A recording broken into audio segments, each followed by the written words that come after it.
Assalamualaikum warahmatullahi wabarakatuh. Surah Al-Baqarah ayat yang pertama. Mudah sekali buka surah Al-Baqarah.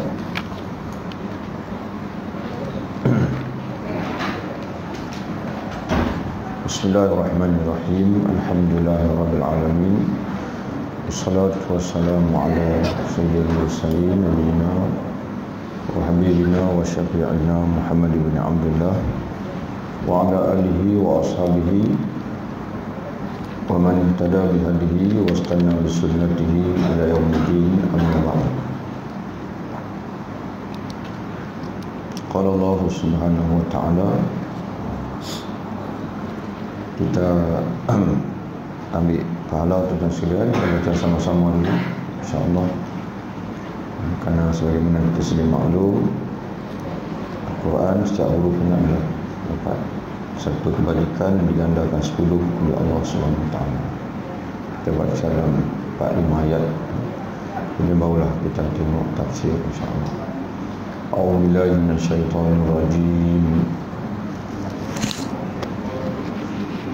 Bismillahirrahmanirrahim.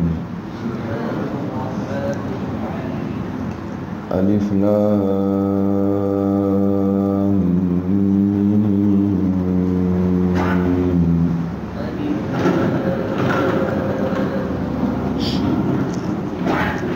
Dzalikal kitabu la raiba fihi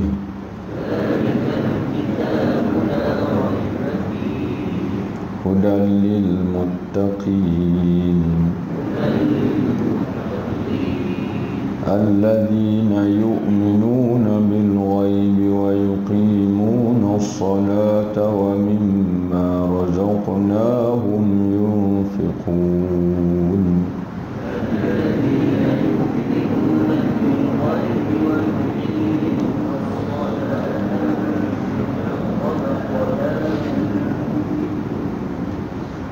والذين يؤمنون بما أنزل إليك وما أنزل من قبلك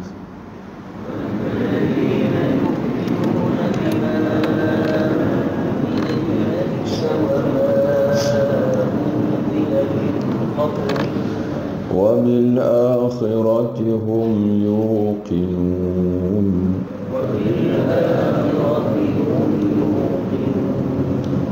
أولئك على هدى من ربهم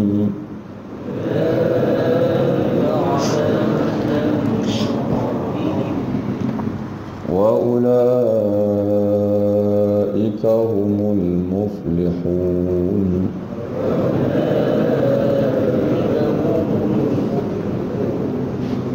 صدق الله العظيم. Alif Lam Mim. Para mufassirin kebanyakan mereka tidak mentafsir dan mereka menyatakan Alif Lam Mim wallahu a'lamu bimuradi bidzalik. Allah Subhanahu wa ta'ala lah yang lebih mengetahui akan maksud.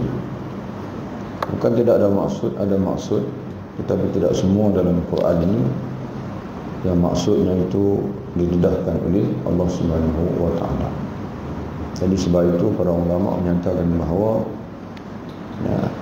Alif Lam Mim ini dia termasuk dalam i'jaz Al-Quran. Tujuan Allah Ta'ala menyebutkan al-huruf al-muqatta'ah di awal surah ini dan disembunyikan pengertiannya bagi dan sebagai mufassir menyatakan bahawa tujuannya adalah untuk mencabar orang Arab. Seolah-olah beritahu kepada mereka bahawasanya kamu mendakwa bahawa Al-Quran ini bukan daripada Tuhan, bukan daripada Allah, tetapi daripada Muhammad.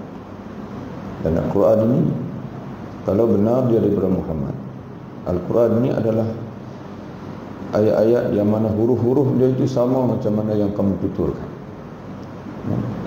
yang terdiri daripada alif, ba, ta, sa dan sebagainya. Muhammad manusia sallallahu alaihi wasallam dan kamu juga manusia. Dan dia menyampaikan Al-Quran dengan susunan bahasa huruf-huruf yang sama. Kalau betul dia daripada Muhammad, dia manusia, kamu manusia, kamu pun boleh buat yang sama. Kamu pun boleh buat yang sama juga. Silakan. Allah Ta'ala cabar.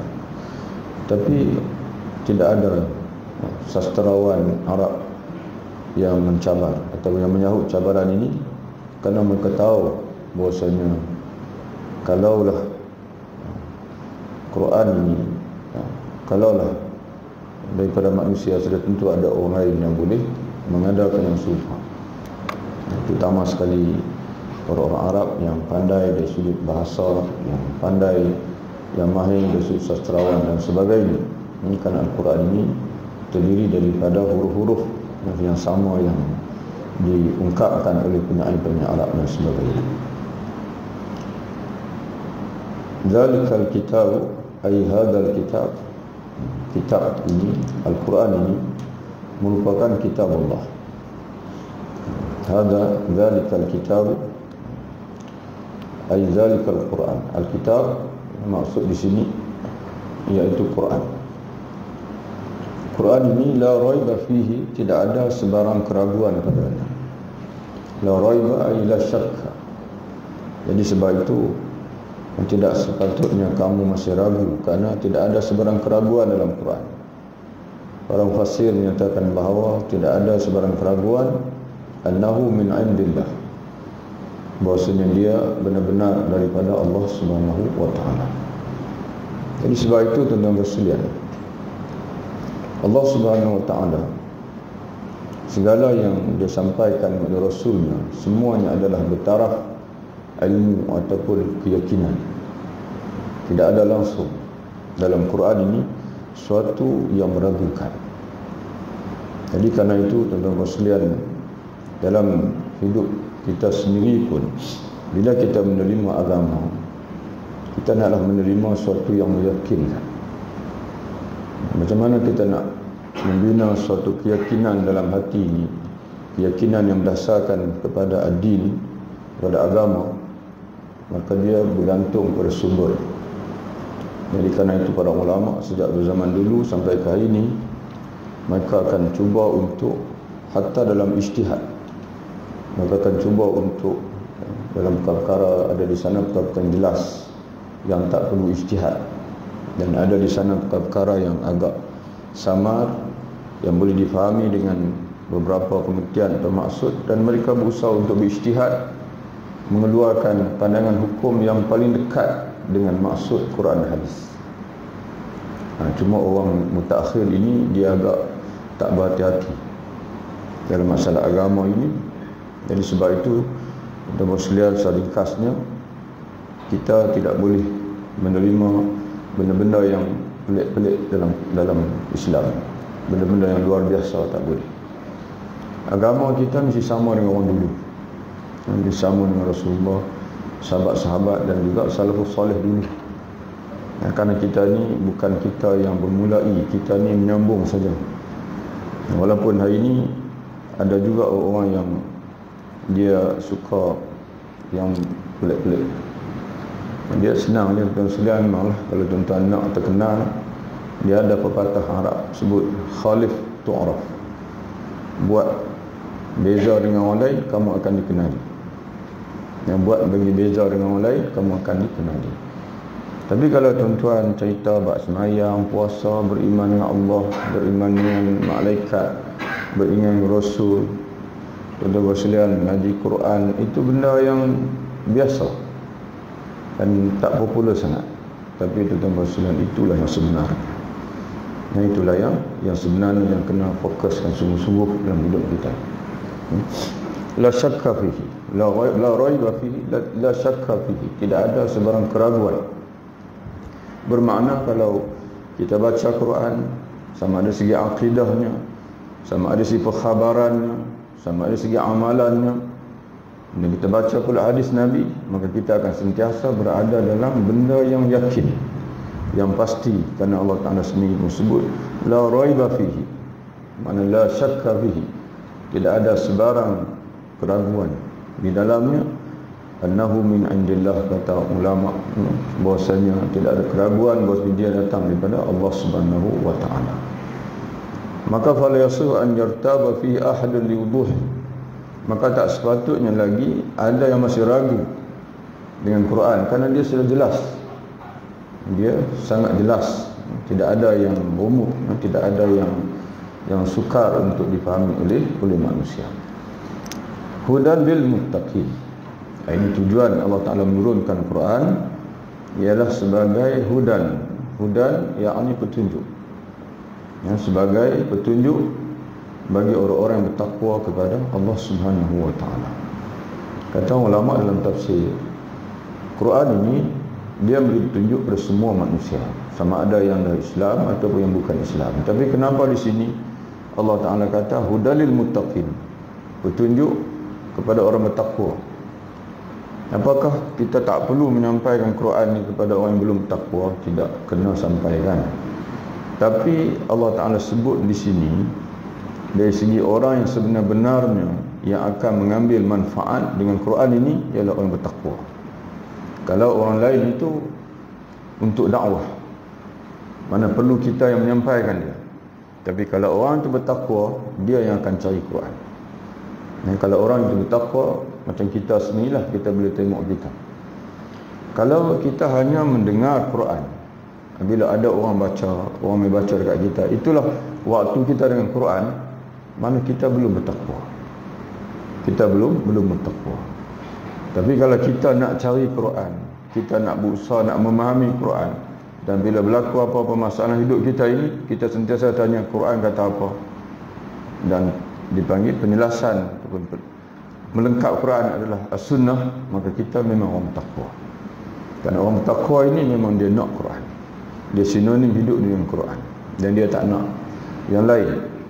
Kalau dia nak yang lain pun makna nombor lain, nombor 3, nombor 4, nombor 5 setelah Quran dan juga hadis Nabi SAW. Sebab dia tahu bahwasanya dia hanya akan boleh masuk syurga kalau dia bertakwa, dan mustahil dia akan menjadi orang bertakwa kalau dia tidak rapat dengan Al-Quran Karim.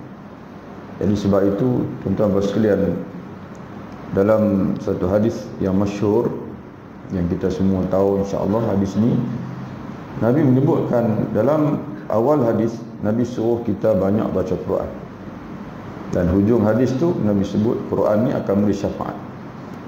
Tapi yang agak berbeza sikit daripada awal hadis tu, sebab Nabi sebut Quran akan memberi syafaat bukan kepada orang yang bacanya. Mula-mula hadis Nabi sebut iqra'ul Quran, bacalah Quran.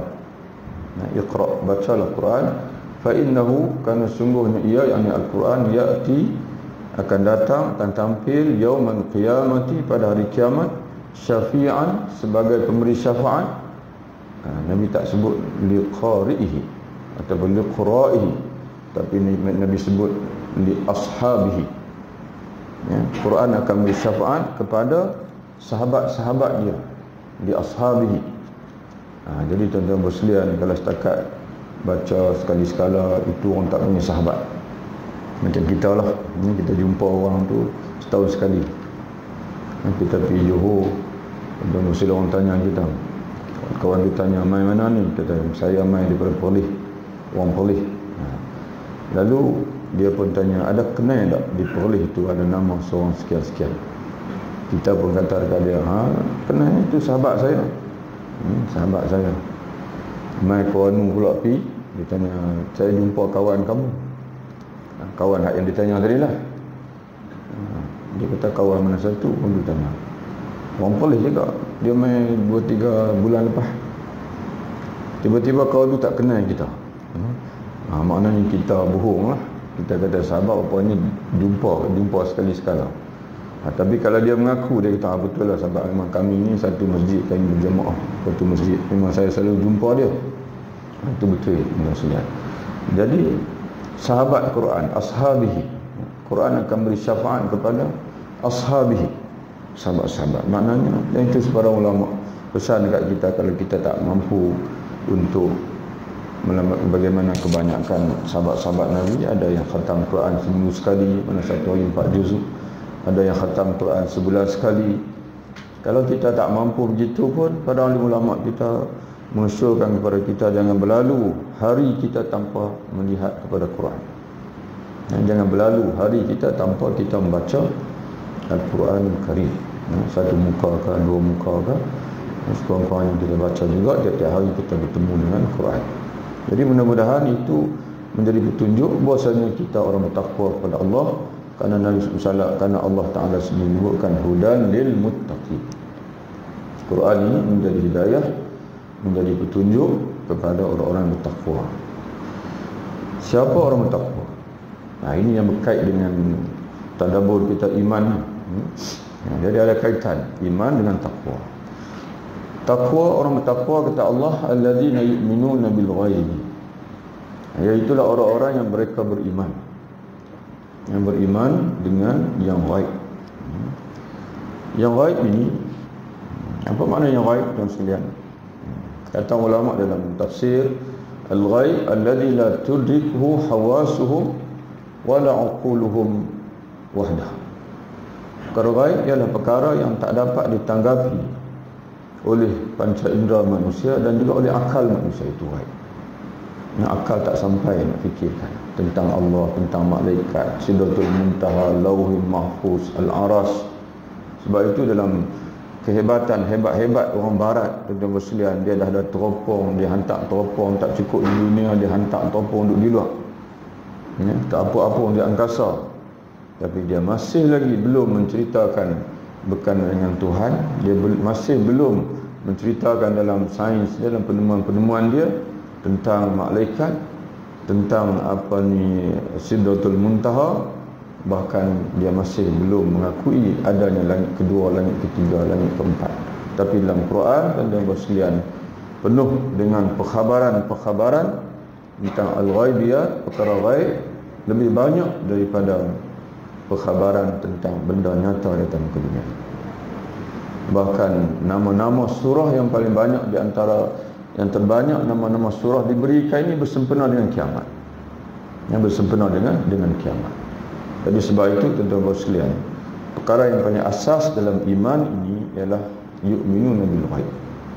Jadi kerana itu dalam hadis sahih Al-Bukhari, Nabi menyebutkan, man syahida an la ilaha illallah wahdah la syarikalah, barang siapa yang bersaksi, memberi pengakuan, memberi penyaksian bahawasanya tidak ada Tuhan melainkan Allah satu-satunya, tiada sekutu baginya, wa anna Muhammadan, dan dia turut bersaksi bahawasanya Muhammad adalah hamba Allah dan Rasulnya, dan dia bersaksi bahawa Nabi Isa itu adalah hamba Allah dan Rasulnya, yang merupakan kalimah yang dilontarkan Allah kepada Maryam, yakni kun fayakun, dijadikan bukan dengan bapa sebagaimana manusia biasa, tapi dengan kejadian Allah yang direct, arahan Allah, kun fayakun.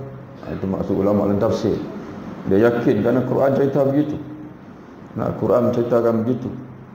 Dan dia juga bersaksi bahawasanya syurga itu benar.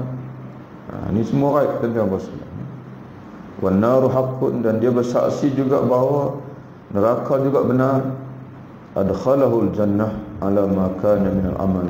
Allah akan masukkan dia ke dalam syurga mengikut sebagaimana daripada amalan dia. Maknanya walaupun dia melakukan kejahatan, tapi penghujung tetap syurga. Tapi kalau dia melakukan kebaikan, taat, mana dia direct masuk surga lah, dia tak akan masuk neraka. Tapi hatta kalau alama kana minal amal, walaupun dia jahat mana sekalipun, tapi oleh kerana dia bersaksi dengan al-ghaib tadi ni, yang diteras sebagaimana Allah Ta'ala sebut dalam awal surah Al-Baqarah ini, Allah tetap tidak akan menyamakan dia dengan mana-mana manusia lain. Yang sebab dia ada keimanan, dia tetap akan masuk surga. Tetap akan masuk surga. Cuma tuan-tuan sekalian, kita tak maulah bila masuk surga lalu ikut neraka dulu. Mungkinlah kita kata, tak apalah ustaz, bolehlah juga, taklah kekal dalam neraka. Tapi tuan-tuan sekalian, balik sekali lagi di rumah, cuba ambil tengok api mana-mana, cuba tahan tengok tangan. Tu baru tak ada orang pergi tahan tangan atas api pun dia relax dan dia tengok tangan dia duduk terbakar. Tuan-tuan sekalian, sentuh saja terus kita akan angkat tangan. Sebab panas. Bayangkan tuan-tuan sekalian, kalau seseorang itu dia ditakdirkan Allah wal-a'yazubillah, wallahul musta'an, duduk dalam neraka sawi saja, satu hari di sana sama dengan 1000 tahun di sini, kalau satu hari saja. Jadi sebab itu tuan-tuan sekalian, maknanya walaupun orang yang mengucap la ilaha illallah, yang beriman dengan rukun Islam, rukun iman yang 6, ya, mana al-ghaibiyat, perkara yang gaib ini, walaupun dia akan masuk syurga juga dalam laut, tapi kita nak masuk syurga direct tanpa melalui neraka, maka sebab itu kena ada satu lagi, iaitu amal soleh. Selain daripada iman, kita juga kena jaga amal soleh. Wa yuqimuna shalah, dan mereka mendirikan salat. Ini orang bertakwa, mendirikan salat. Wa mimma razaqnahum yunfiqun, dan daripada apa yang kami rezekikan mereka, yakni daripada rezeki-rezeki yang kami berikan kepada mereka, yunfiqun, mereka infakkan, mereka nafkahkan.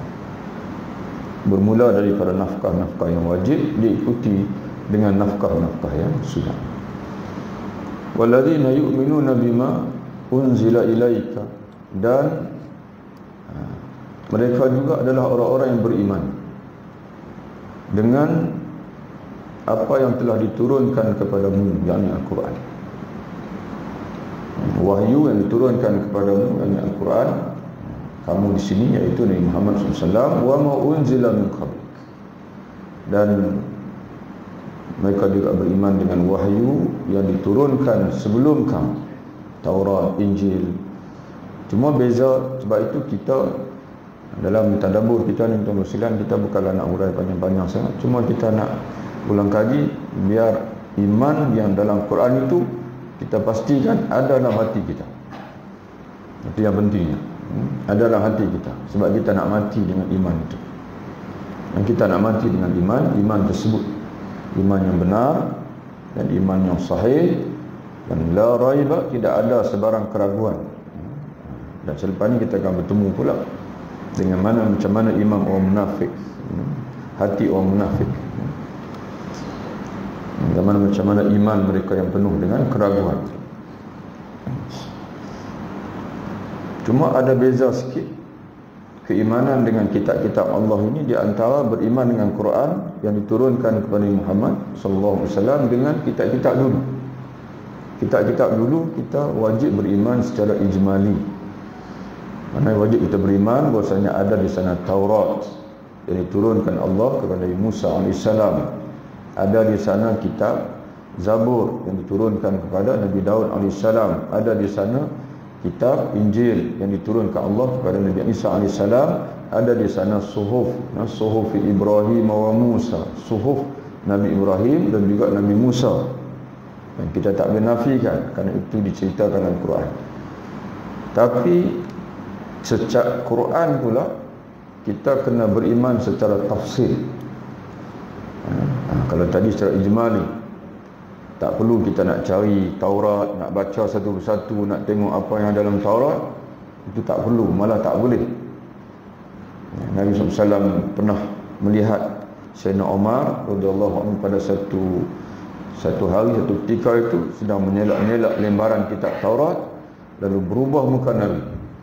Lalu Nabi kata, "Ya Umar, demi Tuhan yang mana diriku berada dalam kekuasaannya, lau anna Musa hayyan, jika sekiranya lau kana Musa hayyan, jika sekiranya Musa masih hidup, tidak halal bagi dia melainkan dia kena ikut Al-Quran yang diturunkan kepadaku."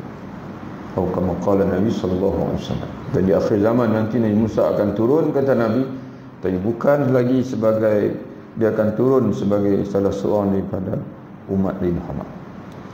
Khalifah dipanggil, salah seorang khalifah daripada umat Nabi Muhammad. Bukan dia turun dengan syariat yang baru, tidak. Jadi sebab itu tuan-tuan sekalian, Quran ini kena beriman secara tafsir setiap ayat, setiap satu ayat dia. Itu beza Quran. Dan para ulama, sebagai ulama menyimpulkan kewajipan kita, wajibatuna nahwal Quran arba'atu. Kewajipan kita terhadap Quran ada 4. Baru sempurna. Dan kita boleh tengok insya-Allah penyusulan kita ada tempat ni. Cuma ujung-ujung tu tak berapa nak lengkap. Jadi kita kena lengkapkan. Yang pertama iaitu kita yakin beriman dengan Quran.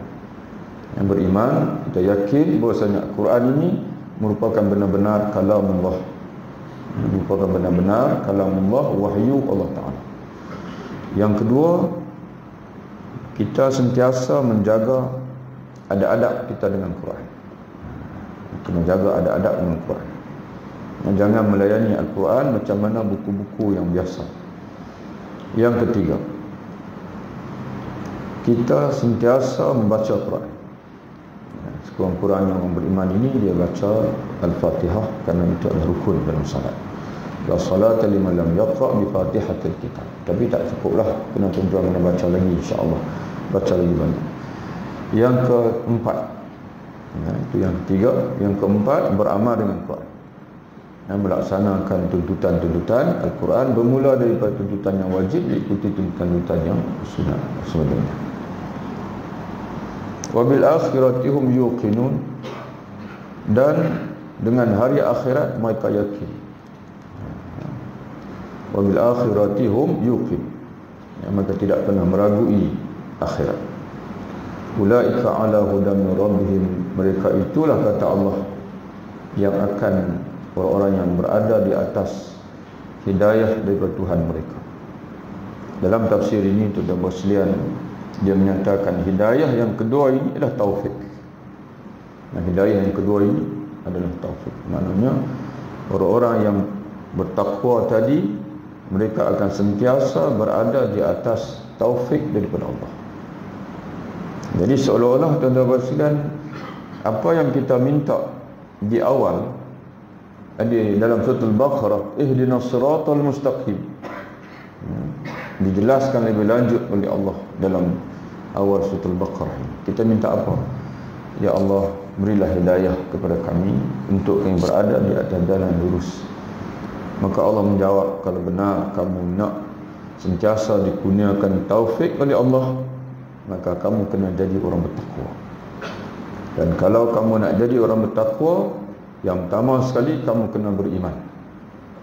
Dan dalam ayat-ayat ini, kalau dari segi iman, Allah Ta'ala sebut ada 3. Yang pertama beriman dengan yang ghaib, dan merangkumilah dalam itu beriman dengan Allah, dengan malaikat, dengan dengan akhirat. Dan yang keduanya, Allah Ta'ala menyebutkan salat. Orang bertakwa, wa yuqimuna salah, dia mendirikan salat. Dan sebagaimana kita biasa mengaji dah tuan-tuan sekalian, bahasa iqamatus salah ini berbeza dengan beramal, mana melakukan salat. Kadang-kadang dipanggil, boleh kalau kita wa yusalluna, dan mereka menunaikan salat. Ataupun boleh juga kita nak orang Arab kata wa yaf'aluna salah, dan mereka melakukan salat. Tapi Allah Ta'ala guna wa yuqimuna, iqamah, mendirikan. Dan kalau kita perhati, inilah yang paling banyak sekali Allah Ta'ala sebut, wa aqimus salah, dan dirikanlah salat berulang kali. Wa aqimus salah, itulah bahasa yang paling banyak Allah Ta'ala guna dalam bab salat, iaitu iqamah. Dan di sana ada ketika juga Allah Ta'ala sebut bahwasanya menjaga salat.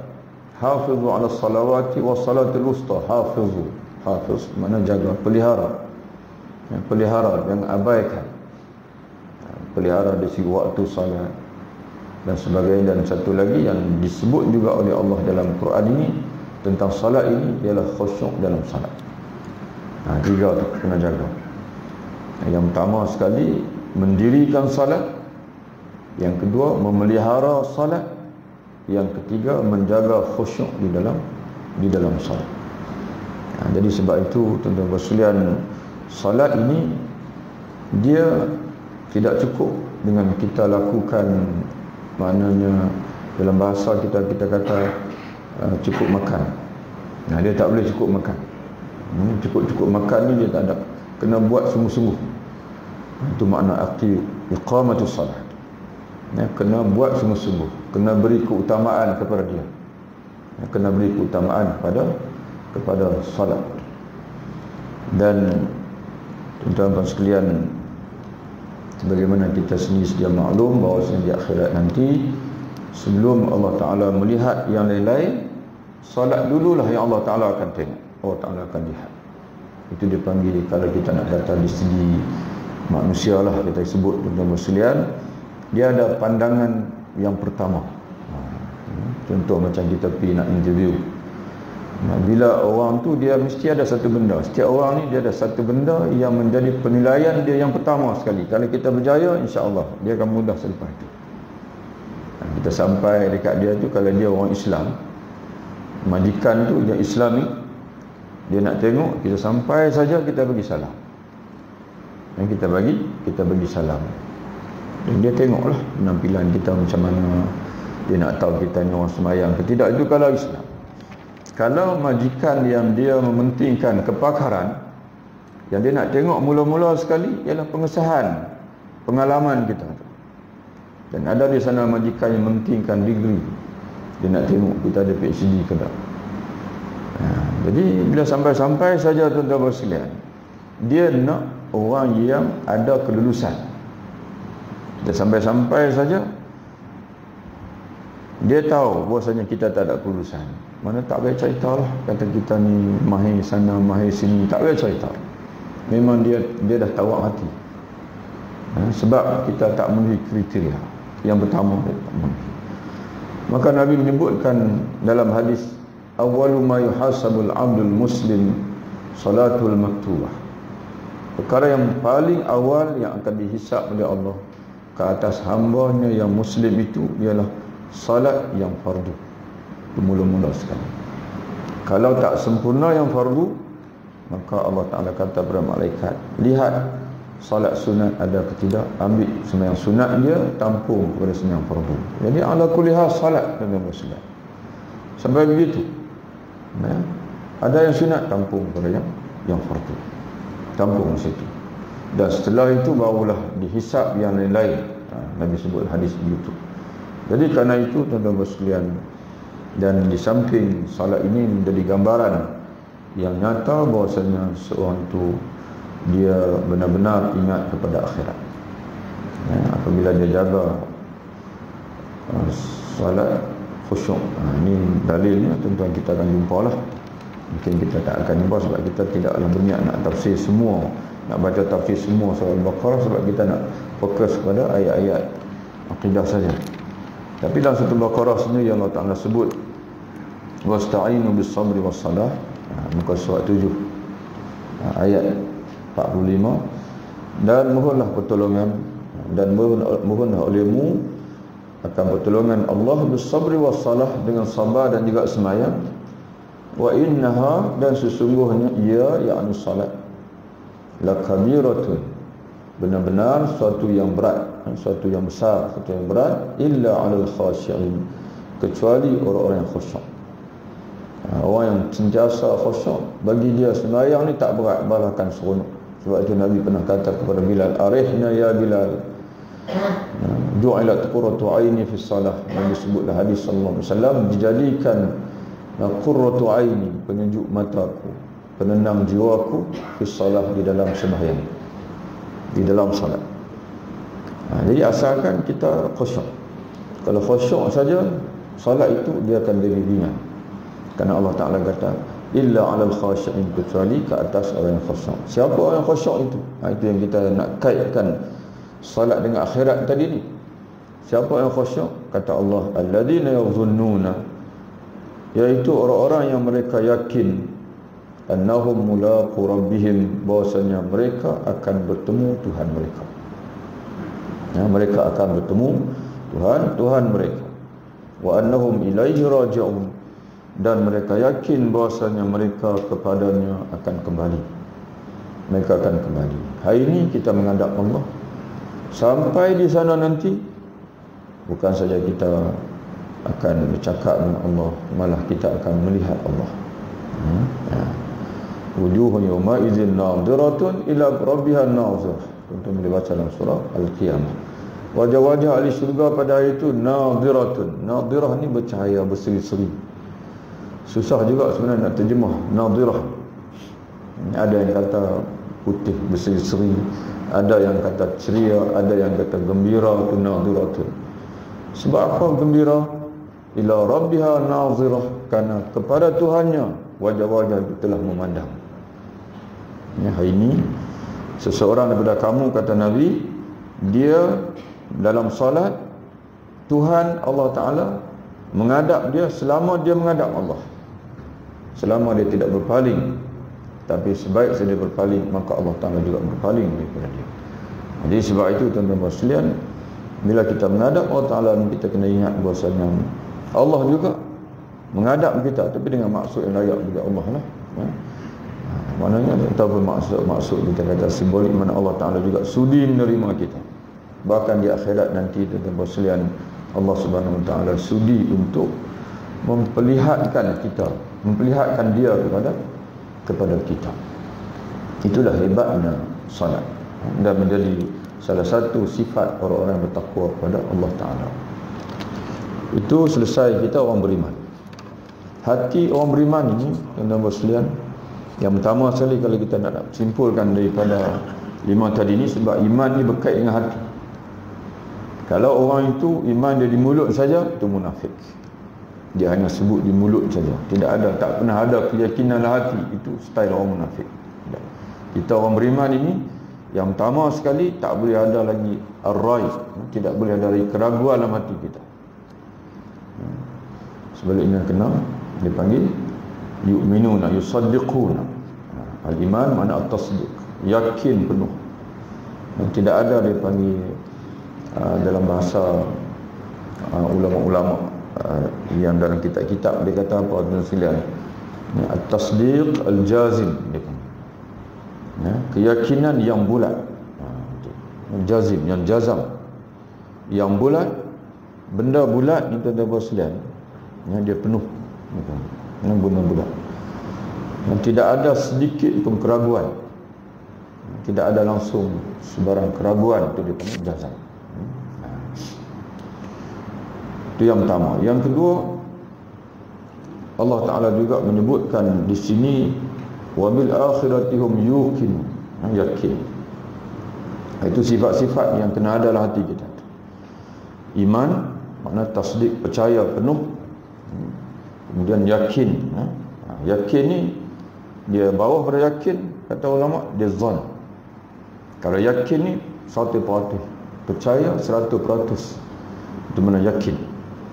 Bawah daripada yakin tu dia panggil az-zan. Az-zan ni banyak percaya dia tak percaya, itu zan. Contoh macam kita kata, saya ni dengan Islam ni dah banyak dah percaya, tapi ada sikit kita tak percaya, kufur, belum Islam, belum beriman. Dan bawah kalau 50-50 dia panggil syak, dia panggil syakun, raibun, syakun. 50. Saya dengan Islam 50-50. Ada yang boleh percaya, dia tak percaya, lebih kurang sama banyak. Dan bawah lagi wahmun, waham, mana banyak tak percaya daripada percaya. Itu lagi berat lah, itu waham. Jadi kita ni muslimin sentiasa membuka hati kita. Yang mana kita buka hati kita untuk Allah dan Rasul. Ya Allah, wahai Rasulullah, bagi tahulah kepada saya apa saja saya akan buat, saya akan percaya, asalkan kalau kita sebutlah, kalau zaman Rasulullah, mana kalau kita hidup, mana kita jadi sahabat, mana sahabat, mana dia sebut Rasul, ya Rasulullah, apa saja yang Allah Ta'ala sampaikan kepada kamu ya Rasulullah, sampaikan kepada kami akan terima dan kami akan buat semua sekali. Itu iman. Mana sentiasa buka, lapangkan dada dia untuk Islam. Dia yakin sungguh-sungguh dia tak akan rugi. Islam, setiap yang datang daripada Allah itu Tuhan yang maha bijaksana, yang maha penyayang, maha pengasih, maha penyayang, maha bijaksana, maha berkuasa. Semuanya kalau dilaksanakan akan menatijahkan kebaikan. Itu yakin. Tapi selepas ini kita akan bertemu dengan orang kafir, yang mana dia dah menutup pintu hati dia daripada Allah dan Rasul. Akhirnya Allah Ta'ala mu'tamad dan dia mati dalam kekufuran. Innal ladzina kafaru, masuk. Tadi selesai dah orang bertakwa. Bagaimana hati orang bertakwa? Sekarang ni tengok orang kafir pula. Kata Allah, innal ladzina kafaru, sesungguhnya orang-orang yang mereka kafir. Kafir lawan iman, al-kufru. Al-kufru lawan iman. Jika sengaja iman at-tasdiq, maka kufur at-takzib. Orang-orang yang mendustakan Allah Rasul, yang mana suara hati mereka berkata Allah bohong, Rasul bohong, tak boleh percaya. Itu mana kafar. Dan kalau orang beriman yakin, orang kafir pula mereka masih dalam keraguan, masih dalam keraguan terhadap Allah dan Rasul.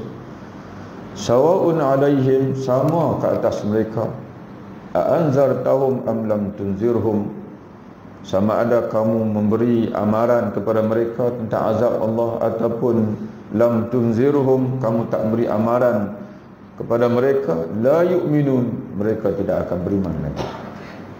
Itu sampai tahap dah, tuan-tuan sekalian, bila dah Nabi dah Allah Ta'ala utuskan Rasulullah untuk mengajak demi ajakan, mereka telah menutup pintu hati mereka, tak mau dengar.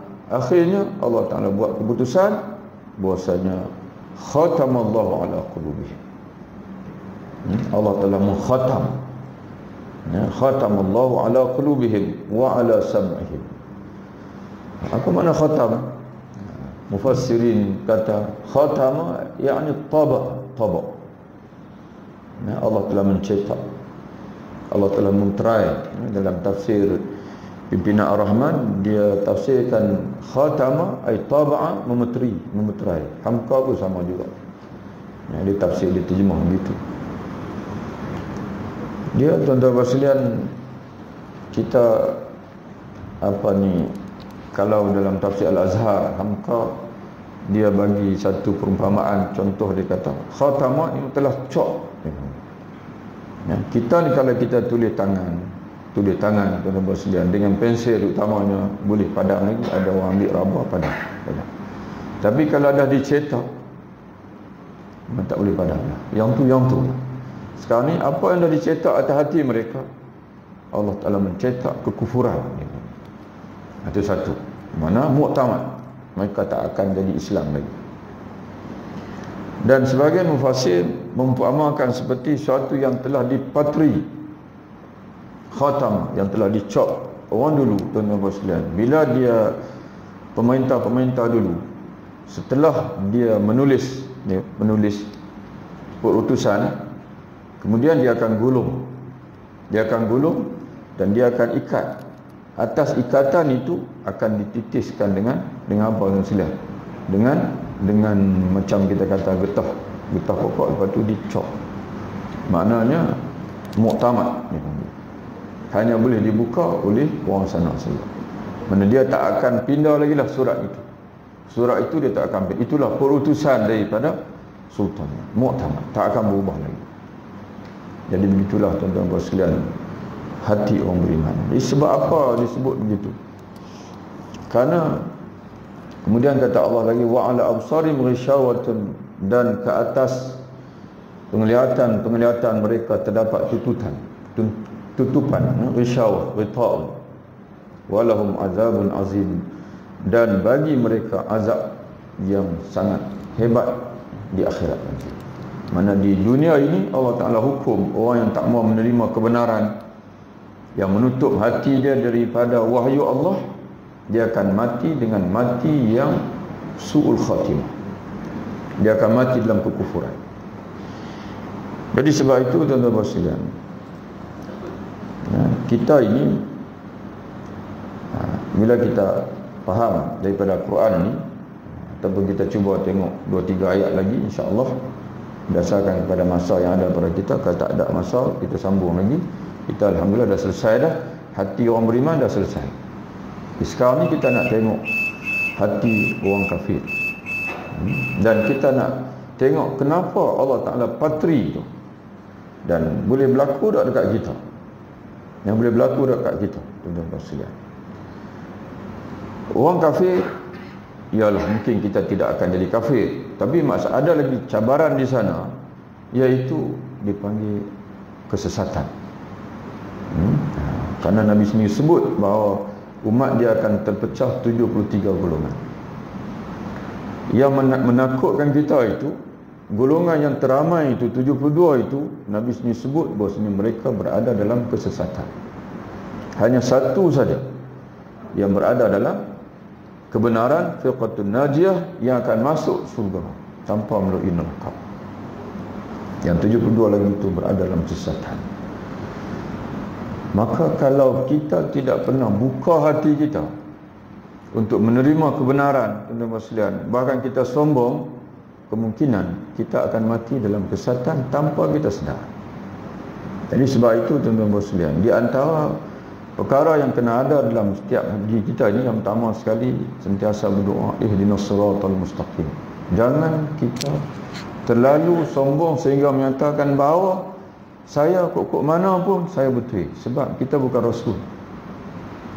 Bila kita bukan Rasul, kita tidak maksum. Boleh berlaku kesilapan. Apa yang ada dalam kepala kita ni, bahkan apa yang ada dalam hati kita ni, boleh berlaku kesilapan. Maka sebab itu kita kena buka. Buka ni maknanya buka apa, tuan-tuan? Kita mengaji, sentiasa mengaji. Dan sebab itu tak boleh cukup dengan seorang guru. Pertama sekali akidah, kita sebut dah sebelum ni, ilmu akidah tuan-tuan kena mengaji dengan lebih daripada 3 orang guru. Paling sikit 3 lah. Kalau seorang guru silap, ada mungkin tuan-tuan dengar, oh siapa Ustaz Nan cerita begini, tapi Ustaz lain dia cerita macam lain. Tuan-tuan boleh rujuk balik, Ustaz saya nak tanya, macam apa Ustaz cerita lain, kawan cerita lain.